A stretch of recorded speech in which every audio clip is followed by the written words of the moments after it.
Welcome to Subha's world. குழந்தை பிறந்த அப்புறமா பிரெஸ்ட் ஃபீடிங் பண்ணிட்டு இருக்க ஸ்டேஜஸ்ல உங்களோட பிரெஸ்ட்ஸ்க்கு நீங்க எப்படி கேர் பண்ணணும் அண்ட் என்ன பண்ணணும் பண்ணக்கூடாது அப்படிங்கிற டீட்டெயில்ஸ் இந்த வீடியோல பார்க்க போறோம்.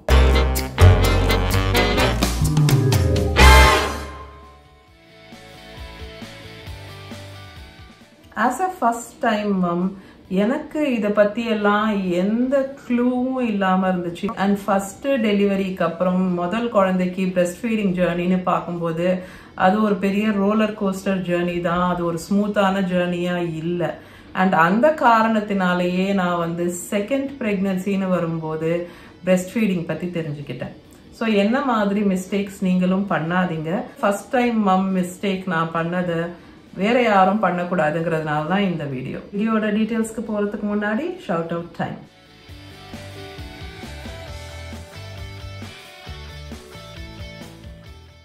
முக்கியமான டிஸ்க்ளைமர், நான் டாக்டர் இல்லை ஹெல்த் கேர் ப்ரொஃபஷனல் கிடையாது. இந்த வீடியோஸ்லாம் நான் ப்ரெசென்ட் பண்ற எல்லா விஷயமும் நான் என்னோட பிரெக்னன்சி டைம்ல அண்ட் அதுக்கப்புறமா படிச்சு தெரிஞ்சுக்கிட்ட விஷயங்கள். பேசிக்கா அட்லீஸ்ட் என்ன எக்ஸ்பெக்ட் பண்ணணும், என்ன நார்மல் அப்படிங்கிறது தான் இதுல நம்ம கவர் பண்ண போறோம். ப்ராப்ளம்ஸ் வென் பிரெஸ்ட் ஃபீடிங் அப்படிங்கிறது ஒரு தனி வீடியோவே இருக்கு. அண்ட் அது நான் உங்களுக்கு லிங்க் கொடுக்குறேன் மேல அண்ட் ஆல்சோ டிஸ்கிரிப்ஷன் பாக்ஸ்ல லிங்க் கொடுக்குறேன். அது தவிர பிரெஸ்ட் ஃபீடிங் பேசிக்ஸ், அதாவது பிரெஸ்ட் ஃபீடிங் நியூ பார்ன் கரெக்டான லேட்ச் எப்படி பண்ணணும் அதை பத்தியும் வீடியோ இருக்கு. அந்த வீடியோவும் நான் உங்களுக்கு மேல லிங்க் கொடுக்குறேன், டிஸ்கிரிப்ஷன் பாக்ஸ்லயும் லிங்க் கொடுக்குறேன், நீங்க செக் அவுட் பண்ணுங்க. ஸோ இந்த வீடியோ யாருக்குன்னா ஃபர்ஸ்ட் டைம் மம் ஆக போறீங்க, பிரெக்னெண்டா இருக்கீங்க, உங்க குழந்தை எக்ஸ்பெக்ட் பண்ணிட்டு இருக்கீங்க அப்படின்ற ஸ்டேஜ்ல இருக்கக்கூடிய லேடிஸ்க்கு and any women who plans to have a baby. Number 1, எந்த சைன்ஸ் ஆஃப் ரெடினஸும் இல்லாம இருக்கலாம் உங்க பிரெஸ்ட்ஸ்ல until delivery or even after delivery. So சில பேருக்கு நீங்க கேள்விப்பட்டிருப்பீங்க, பிரெக்னன்சிலேயே பிரெஸ்ட்ஸ்ல இருந்து ஃப்ளூயிட் லீக் ஆகுது, இல்ல பிரெஸ்ட்ஸ் என்கார்ஜ்டா, அதாவது ஹார்டா ஃபுல்லா இருக்க மாதிரி இருக்கு. அந்த மாதிரி சில பேருக்கு சிம்டம்ஸ் இருக்கலாம். பட் அதுக்கு ஆப்போசிட்டா சில பேருக்கு எந்த சேஞ்சஸுமே நோட்டீஸ் பண்ணாம அவங்க இருக்கிறதுக்கு வாய்ப்பு இருக்கு. ஸோ என்னோட கேஸ்ல அந்த மாதிரி தான், எந்த விதமான சேஞ்சஸும் இல்லை. அஃப்கோர்ஸ் நம்மளுக்கு வெயிட் போடும்போதும் வயிறு இருக்க பெருசாகும் போது நம்மளோட பிரெஸ்டும் பெருசாகும். பிரெஸ்ட்ஸ்ல மில்க் ஆர் கொலோஸ்ட்ரம், அதாவது அந்த லிக்விட் ஃப்ளூயிட் லீக் ஆகுறதுங்கிறது எல்லாருக்கும் இருக்காது. ஸோ நீங்க என்னது இது குழந்தை பிறந்தோடனே நம்ம எப்படி ஃபீட் பண்ண போறோம் அப்படிங்கிறதெல்லாம் நீங்க நினைச்சு வரி பண்ண வேண்டாம். எப்படி பிரெஸ்ட் லீக் ஆகுறது நார்மலோ அதே மாதிரி பிரெஸ்ட்ஸ்ல எந்த சேஞ்சஸும் இல்லாம எந்த லீக்ஸும் இல்லாம இருக்கிறதும் டோட்டலி நார்மல். நெக்ஸ்ட் பாயிண்ட், குழந்தை பிறந்த உடனே ஃபீட் பண்ணுங்க அப்படின்னு சொல்லி குழந்தைய கூட்டிட்டு நம்மளுக்கு கொடுப்பாங்க. நம்ம பிரெஸ்ட்ஸ்ல லாச் பண்றதுக்கு ஃபர்ஸ்ட் டைம் எல்லாம் நர்சஸ் ஹெல்ப்பும் பண்ணுவாங்க. அந்த மாதிரி சிச்சுவேஷன்ல நீங்க பாத்தீங்கன்னா ஒன்னும் குழந்தை குடிக்கிற மாதிரியே சத்தம் கேட்கலையா, அந்த ஸ்வாலோயிங்னு சொல்றோம்ல, முழுங்குற சத்தம், அது கேட்கவே கேட்காது. அப்ப நான் நினைச்சிட்டு இருந்தேன், என்ன இது, நம்மளுக்கு தான் மில்கே இல்லையே, நம்மளுக்கு மில்க் இருக்கிற மாதிரி ஒரு ஃபீலிங்கும் வந்தது இல்லையே, குழந்தைக்கு ஒண்ணுமே கிடைக்கல அப்படின்னு நான் நினைச்சிட்டு இருந்தேன். பட் அப்படி கிடையாது. நம்மளுக்கு மில்க் ரெடியா இருக்காது டெலிவரிக்கு அப்புறம். டெலிவரிக்கு அப்புறம் நம்ம குழந்தைக்கு ஃபீட் பண்றது ஒரு ஃப்ளூயிட், ஒரு லிக்விட், அது பேரு கொலோஸ்ட்ரம் அப்படின்னு சொல்றாங்க. அது லிக்விட் கோல்ட் அப்படின்னு சொல்லுவாங்க. குழந்தை நம்ம கிட்ட ஃபர்ஸ்ட் ஃபீட் எடுக்கும் போது குழந்தை சக் பண்ணி எடுக்கக்கூடியது அந்த கொலோஸ்ட்ரம் தான். அந்த கொலோஸ்ட்ரம் ரொம்ப ரிச்சான ஒரு லிக்விட். உங்களுக்கு புரியுற மாதிரி சொல்லணும்னா, இப்போ பால் தேன் அந்த மாதிரி ஒரு டிஃபரன்ஸ். அதுக்கு நீங்க பால் ஒரு கப்பு குடிச்சிடலாம், ஆனா நீங்க ஒரு கப் தேன் குடிக்க முடியாது, ரைட்? ஒரு ஸ்பூன் அளவு தேன் தான் உங்களால எடுத்துக்க முடியும் அட் அ டைம். ஸோ அந்த மாதிரி அந்த கொலோஸ்ட்ரம் அப்படிங்கிறது ஒரு ஸ்பூன் அளவுக்கே வந்து குழந்தைக்கு போருமானது. நீங்க வந்து பாலும் இல்ல ஒன்னும் இல்ல, சும்மா குழந்தை வந்து சக் பண்ணிட்டு இருக்காங்க, குழந்தைக்கு ஒண்ணுமே கிடைக்கல அப்படின்னு நீங்க தப்பா நினைக்காதீங்க. என்ன மாதிரி அப்படி கிடையாது. குழந்தைக்கு வந்து கொலோஸ்ட்ரம் கிடைக்குது அண்ட் அதுவே அவங்களுக்கு வயிறு ஃபுல்லா ஆயிடும். ஆக்டிவா முழுங்குற மாதிரி சத்தம் கேட்காது, ஏன்னா அது ரொம்ப கம்மி. அதாவது ஒரு ஸ்பூன் அளவு கொலோஸ்ட்ரம் அவங்க எடுத்துக்கிறாங்க. இப்போ மில்க் எப்போ வரும்? ஆக்சுவல் மில்க் வந்து நம்ம பிரெஸ்ட்ஸ்ல வர ஆரம்பிக்கிறதுக்கு வந்து 3 to 5 to 7 days ஆகலாம், depending on your body and your type and எவ்வளோ ஆஃப்டன் எவ்வளோ ஃப்ரீக்வெண்டா நீங்க ஃபீட் பண்றீங்க இதெல்லாம் பொறுத்து. சில பேருக்கு ஆக்சுவலி 2 daysல கூட வரலாம் அப்படின்றாங்க. So as a general rule 2-3 daysல இருந்து ஒரு 6-7 days வரைக்கும் ஆகலாம் அப்படின்னு நம்ம வச்சுக்கலாம். ஆக்சுவல் மில்க் வரது வந்து நம்மளுக்கு எப்படி தெரியும் அப்படின்னு பாத்தீங்கன்னா, திடீர்னு உங்களுக்கு வந்து உங்களோட பிரெஸ்ட்ஸ் வந்து ரொம்ப ஹெவியா ஃபுல்லா ஒரு மாதிரி வெயிட்டா இருக்க மாதிரி இருக்கும். அண்ட் அது வந்து ஒரு மாதிரி அன்கம்ஃபர்டபுளாவே இருக்கும் நம்மளுக்கு வந்து. அதுதான் வந்து உங்களுக்கு மில்க் வர ஆரம்பிச்சிடுச்சு அப்படிங்கிறதுக்கான சைன்.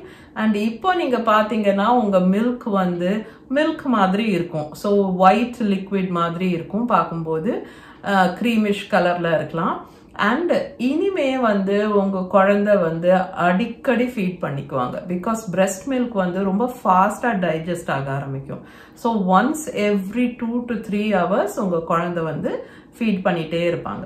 சின்னதா இருக்கும்போது அந்த நியூ பார்ன் ஸ்டேஜ்ல ஃபர்ஸ்ட் ஃபியூ டேஸ்ல வந்து குழந்தை வந்து ரொம்ப ஸ்லோவா தான் ஃபீட் பண்ணுவாங்க. அவங்களுக்கு ரொம்ப எஃபிஷியண்டா ரொம்ப ஃபாஸ்டா அந்த மில்கை வந்து எக்ஸ்ட்ராக்ட் பண்றதுக்கு தெரியாது.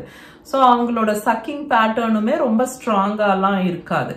அதனால ரொம்ப ஸ்லோவா நர்ஸ் பண்ணிட்டு இருப்பாங்க குழந்தை. ஸோ ஒரு ஃபீடிங்கும் 40-45 நிமிஷம் கூட ஆகலாம். அண்ட் ஒன்ஸ் எவ்ரி 2 hours நீங்க திரும்ப திரும்ப ஃபீட் பண்ணிட்டு இருப்பீங்க. ஸோ உங்களுக்கு எப்படி இருக்கும்னா, அந்த ஃபர்ஸ்ட் ஃபியூ டேஸ், அந்த முதல் 1 வாரம் 2 வாரம் வந்து 24 மணி நேரமும் நம்ம வந்து ஃபீட் பண்ணிட்டே இருக்க மாதிரி இருக்கும். பட் அது வந்து ரொம்ப முக்கியமான ஒரு ஸ்டேஜ், பிகாஸ் அந்த ஃப்ரீக்வெண்ட் ஃபீடிங், அந்த 2 மணி நேரத்துக்கு ஒரு முறை ஃபீட் பண்ணிக்கிறதுங்கிறது வந்து குழந்தையோட வெயிட் கெயின்க்கும் ரொம்ப முக்கியம். அண்ட் உங்க உடம்புக்கு வந்து எவ்வளோ மில்க் தேவை உங்க குழந்தைக்கு அப்படிங்கிறது வந்து கேஜ் பண்றதுக்கு, மெஷர் பண்றதுக்கும், அந்த அளவுக்கு ப்ரொடியூஸ் பண்றதுக்கும், உங்க பாடியை ப்ரிப்பேர் பண்றதுக்கு அந்த ஃப்ரீக்வெண்ட் ஃபீடிங்ஸ் ரொம்ப முக்கியம். ஸோ கொஞ்சம் கஷ்டமா தான் இருக்கும், பட் நீங்க முயற்சி பண்ணி நீங்க வந்து ஃபீட் பண்ணிட்டே இருக்கிறது தான் பெஸ்ட். பிரெஸ்ட் ஃபீட் பண்ணக்கூடிய அந்த டைம்ல வந்து நீங்க ஸ்நாக் பண்ணிக்கிறதுக்கோ, தண்ணி குடிச்சுக்கிறதுக்கோ, இல்லைன்னா ஈவன் ஒரு டிவி பாக்குறதோ, இல்லை யாருக்கிட்டையும் உட்காந்து பேசுறதுக்கோ, அங்க வந்து ஸ்டேஷன்ஸ் மாதிரி செட் பண்ணி வச்சுக்கோங்க. ஒரு ரூம்லையும் அந்த பிரெஸ்ட் ஃபீடிங் சேருக்கு பக்கத்திலே ஸ்நாக்ஸ் ஆகட்டும், ட்ரை ஃப்ரூட்ஸ் அண்ட் நட்ஸ், இல்ல தண்ணி, அந்த மாதிரி நீங்க வச்சுக்கிட்டீங்கன்னா பிரெஸ்ட் ஃபீட் பண்ணும்போதே நீங்களும் உங்களோட உடம்ப கொஞ்சம் நரிஷ் பண்ணிக்கலாம். அண்ட் ஃபீடிங்க்கு முன்னாடியும் பின்னாடியும் நிறைய தண்ணி குடிச்சுக்கிறது பெஸ்ட். ரொம்ப ஹைட்ரேட்டடா இருக்க வேண்டிய ஸ்டேஜ் இது. நான் பண்ண மிஸ்டேக் நீங்க பண்ணிடாதீங்க. நான் வந்து நம்மளுக்கு மில்க் வரல அப்படிங்கிற மாதிரி நினைச்சுக்கிட்டு அந்த ஃபர்ஸ்ட் 2-3 daysலயே வந்து குழந்தைக்கு ஹாஸ்பிட்டல்ல இருந்து கொடுத்து விட்ட ஃபார்முலா பாட்டில்ஸ் அண்ட் நிப்பிள்ஸ் எல்லாம் இருந்தது. ஸோ அதெல்லாம் வந்து யூஸ் பண்ணி குழந்தைக்கு கொஞ்சம் கொஞ்சமா நாங்க ஃபார்முலா கொடுக்க ஆரம்பிச்சிட்டோம். பிகாஸ் குழந்தை வந்து ரொம்ப பெரிய பேபி. என்னோட பெரிய பையன் வந்து 3.6 kgsக்கு மேல வெயிட் அவன் பிறக்கும் போது. அண்ட் நான் வந்து ஒண்ணுமே வந்து முழுங்குற மாதிரி சத்தமே கேட்கல, குழந்தைக்கு ஒண்ணுமே கிடைக்கல போல இருக்கு, நம்மளுக்கு வந்து மில்க் இல்லையோ இல்ல பத்தலையோன்னு நினைச்சிட்டு அவனுக்கு வந்து ஃபார்முலா கொடுக்க ஆரம்பிச்சிட்டோம் ஸ்டார்டிங்ல இருந்தே. ஸோ அதனாலயே எனக்கு மில்க் வர்றதுக்கு கிட்டத்தட்ட 5-6 நாள் ஆயிடுச்சு. ஸோ அந்த மிஸ்டேக் நீங்க பண்ணாதீங்க. நீங்க எவ்வளோக்கு எவ்வளோ நீங்க நர்ஸ் பண்ணிட்டே இருக்கீங்களோ அவ்வளோ சீக்கிரம் உங்களுக்கு மில்க் வந்துடும். ஒரு 2 daysலயே கூட வரதுக்கு வாய்ப்பு இருக்கு. கரெக்டான லேச்சிங் அண்ட் கரெக்டான பொசிஷன் ரொம்ப முக்கியம். இன்ஃபேக்ட் எனக்கு வந்து அந்த 2 week செக்அப்ல வந்து போகும்போது குழந்தை வந்து பர்த் வெயிட்டை ரீகெயின் பண்ணல அப்படின்னு சொல்லாங்க. ஸோ அப்போ வந்து குழந்தைக்கு வந்து தேவையான அளவு மில்க் கிடைக்க மாட்டேங்குது அப்படின்ட்டு என்ன பிரெஸ்ட் ஃபீடிங் கிளினிக் அப்பாயின்மெண்ட் வாங்கி என்னை அனுப்பிச்சாங்க. அங்கதான் எனக்கு வந்து கரெக்டான லேச்சிங் எப்படி பண்ணணும் அண்ட் குழந்தைக்கு வந்து பால் கிடைக்குதுன்னா அந்த முழுங்குறது, அந்த சக் அண்ட் ஸ்வாலோ பேட்டர்ன் ஒன்று இருக்கும். அவங்க ஒரு லாங் சக் பண்ணி அதுக்கப்புறம் அவங்க முழுங்குற அந்த சத்தம் கேட்கும். அதெல்லாம் எப்படி கவனிக்கணும் அதெல்லாம் வந்து எனக்கு சொல்லி கொடுத்தாங்க. கரெக்ட் லேட்ச் அப்படிங்கிறது எப்படி இருக்கும்னு வந்து நான் டிராயிங் எல்லாம் வரைஞ்சி நான் வந்து எக்ஸ்பிளைன் பண்ணியிருக்கேன் breast feeding a new born அப்படின்ற வீடியோல. பொசிஷன்ஸ் டூ, நீங்க வந்து சிசேரியன் பண்ணியிருக்காங்க, உங்களுக்கு ஸ்டிச்சஸ் இருக்கு வயிற்றுல அப்படின்னா நீங்க வந்து என்னென்ன பொசிஷன்ஸ் வந்து ட்ரை பண்ணலாம், எப்படி கம்ஃபர்டபுளா குழந்தைய உங்ககிட்ட எடுத்துட்டு வந்து ஃபீட் பண்ணணும், இந்த இன்ஃபர்மேஷன் எல்லாம் அந்த breast feeding a new born அப்படின்ற வீடியோல இருக்கு. நீங்க கண்டிப்பா செக் அவுட் பண்ணுங்க. Next, breast feeding should not be painful. Breast feeding வந்து ஸ்டார்டிங்ல சில இஷ்யூஸ் இருக்கலாம், சில டிஸ்கம்ஃபர்ட் இருக்கலாம். இது என்னதான் நேச்சுரல் ப்ராசஸ் அப்படின்னாலும் உங்களுக்கு ஒரு லேர்னிங் இருக்கு, குழந்தைக்கு ஒரு லேர்னிங் இருக்கு. பிகினிங்ல குழந்தை கரெக்டாவே லேட்ச் பண்ணா கூட நீங்க கண்டினியூஸா திரும்ப திரும்ப திரும்ப நர்ஸ் பண்ணிட்டு இருக்கும்போது அந்த புல்லிங்னாலையும் ஸ்ட்ரெயின்னாலையும் நம்ம நிப்பிள்ஸ் எல்லாம் வந்து ஒரு மாதிரி சோர் ஆகுறதுக்கும் பெயின்ஃபுல்லா பிரெஸ்ட் ஃபீடிங் ஃபீல் ஆகுறதுக்கு சான்சஸ் இருக்கு. இந்த ஃபர்ஸ்ட் ஒரு 2 வீக்ஸ் 3 வீக்ஸ்க்குள்ள அதெல்லாம் கொஞ்சம் கொஞ்சமா மாறி இம்ப்ரூவ் ஆகி செட்டில் ஆகி அந்த 2 வீக்ஸ் 3 வீக்ஸ்க்கு அப்புறம் பிரெஸ்ட் ஃபீடிங்கிறது வந்து பெயின் இல்லாத ஒரு ப்ராசஸா தான் இருக்கணும்.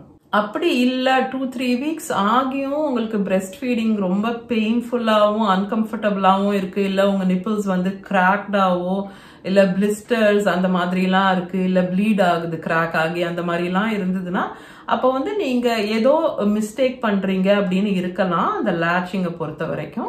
ஸோ அந்த மாதிரி சுச்சுவேஷன்ல நீங்க கண்டிப்பா உங்க டாக்டரை பார்க்கலாம், இல்லைன்னா ஒரு பிரெஸ்ட் ஃபீடிங் கன்சல்டன்ட், லாக்டேஷன் கன்சல்டன்ட்னு இருக்காங்கல்ல, அவங்க கிட்ட போய் நீங்க கன்சல்ட் பண்ணலாம். ஓகே, இனிஷியல் ஸ்டேஜஸ்ல அந்த ஃபர்ஸ்ட் 2-3 வீக்ஸ் அந்த பிரெஸ்ட் ஃபீடிங்கிறது வெல் எஸ்டாப்ளிஷ்ட் ஆகுற வரைக்கும் உங்களுக்கு பெயின் இருக்கு அப்படின்னா அதுவே வந்து எப்படி இருக்குன்னா ஃபீட் பண்ணவே வேணாம் இனிமே அப்படின்ற அளவுக்கு உங்களுக்கு கஷ்டமா அன்கம்ஃபர்டபுளா இருக்குன்னா நீங்க அசிட்டோமெனஃபின் எடுத்துக்கலாம். அசிட்டோமெனஃபின்ங்கிறது வந்து பாராசிட்டமால், அது வந்து pregnancy and breast feeding safe தான். அது மட்டும் இல்ல, இன்கேஸ் உங்களுக்கு வந்து டெலிவரிக்கு அப்புறம் பெயின் கில்லர்ஸ் நீங்க எடுத்துக்கலாம் அப்படின்னு உங்களுக்கு அட்மினிஸ்டர் பண்ணி இல்ல பிரிஸ்கிரைப் பண்ணியிருக்காங்கன்னா நீங்க அந்த பெயின் கில்லர்ஸும் பிரெஸ்ட் ஃபீடிங் சேஃப் ஆனதா தான் இருக்கும். உங்க டாக்டர் கொடுத்துருக்காங்கன்னா நீங்க அந்த பெயின் கில்லர்ஸ் எடுத்துக்கும் போது இந்த பெயின் வந்து கொஞ்சம் அது ஹெல்ப் பண்ணும். ரெண்டாவது, நீங்க பிரெஸ்ட் ஃபீட் பண்ண அப்புறமா கொஞ்சம் பிரெஸ்ட் மில்கையே வந்து அந்த நிப்பிள் ஏரியால அதை வந்து ஸ்மியர் பண்ணிக்க சொல்றாங்க, பூசிக்க சொல்றாங்க, பூசிட்டு ஏர் ட்ரை பண்ண விட சொல்றாங்க. ஸோ கொஞ்ச நேரம் க்ளோதிங் எதுவும் வேர் பண்ணாம கொஞ்ச நேரம் ஏர் ட்ரை பண்ணீங்கன்னா அந்த மில்கோட ஒரு கோட்டிங் வந்து ட்ரை ஆகி இருக்கும்போது அது வந்து ஒரு ப்ரொடெக்டிவ் லேயர் மாதிரி.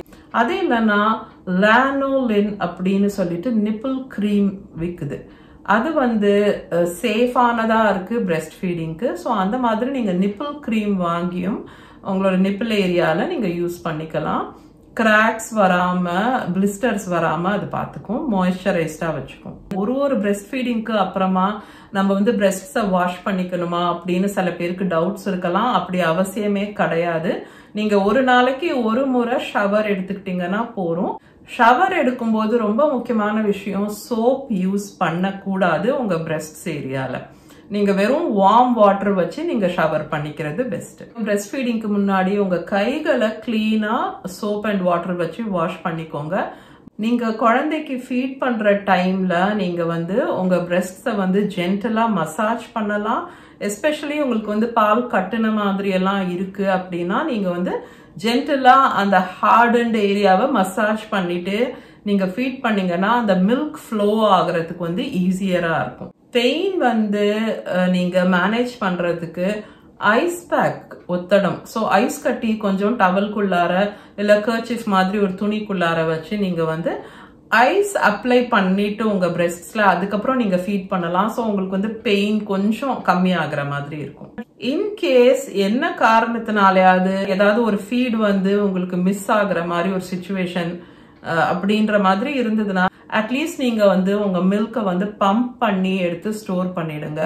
ஸோ அப்போதான் உங்களோட மில்க் சப்ளை அப்படிங்கிறது வந்து மெயின்டைன் ஆகும். பெஸ்ட் பம்ப்ஸ்னு வரும்போது எலக்ட்ரிக் பம்ப்ஸ் தான் பெஸ்ட். மேனுவல் பம்ப் வந்து நிறைய பேருக்கு ஒர்க் ஆகுறது இல்ல.